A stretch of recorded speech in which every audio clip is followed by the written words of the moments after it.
जी बिस्मिल्लाहिर्रहमानिर्रहीम। मेरा नाम वकार अज़ीम है, TST math government MC high school Khushab. ठीक है, तो आपका प्री 9th का स्टार्ट किया है। तो सबसे पहले जो है मैट्रिक्स कालब जो है उर्दू मीडियम में आप इसलिए कालब हम पढ़ेंगे। ठीक है, पहला चैप्टर के कालब होते क्या हैं। ठीक है, तो ये मैं आपके सामने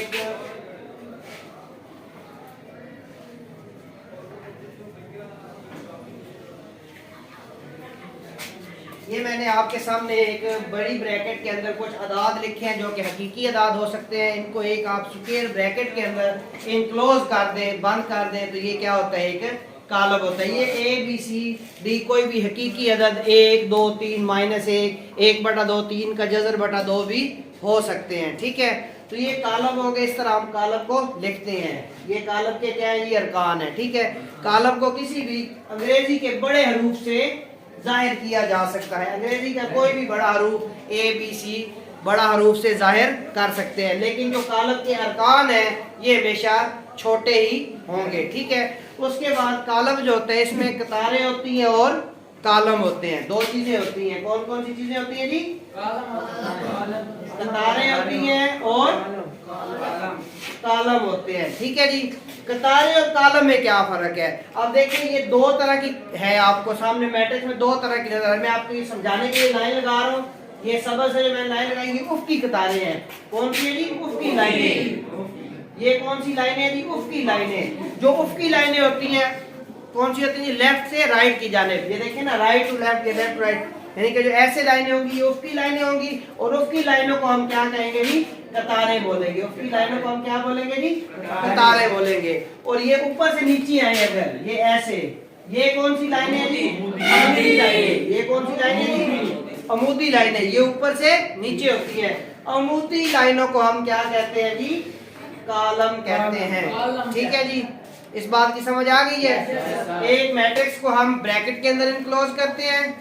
वो कोई भी हकीकी अदद हो सकते हैं। ठीक है, हकीकी अदद को फिर हम कालम को जाहिर कैसे करते हैं, रिप्रेजेंट कैसे करते हैं?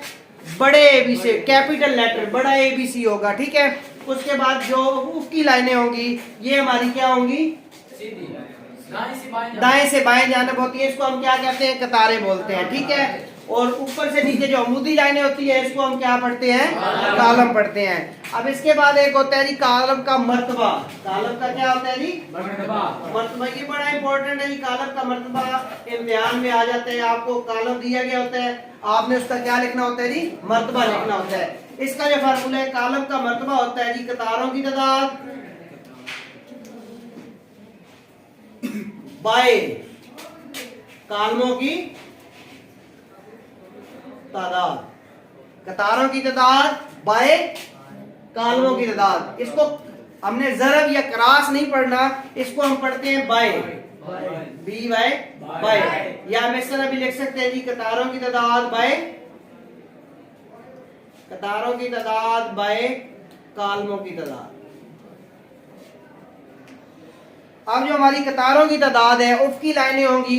उफ़ की लाइनों को हम रिप्रेजेंट करते हैं जी M से, M बाय, और कालमों को हम रिप्रेजेंट करते हैं कैसे जी? M से। तो ये किसी भी कालम का मर्तबा होगा M बाय N। ये फर्ज करें मैंने एक कालम लिखा है A, ये देखें जी 2 व 1।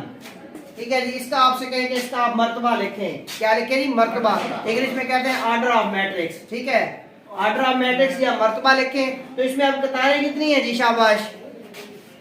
उफ़ की लाइनें कितनी है? एक। तो हम लिखेंगे 1 बाय, अमूदी लाइनें कितनी लिखेंगे जी? 2। तो इसका जो मर्तबा होगा वो होगा 1 बाय 2। इस एक कालम का मर्तबा क्या होगा जी? 1 बाय 2।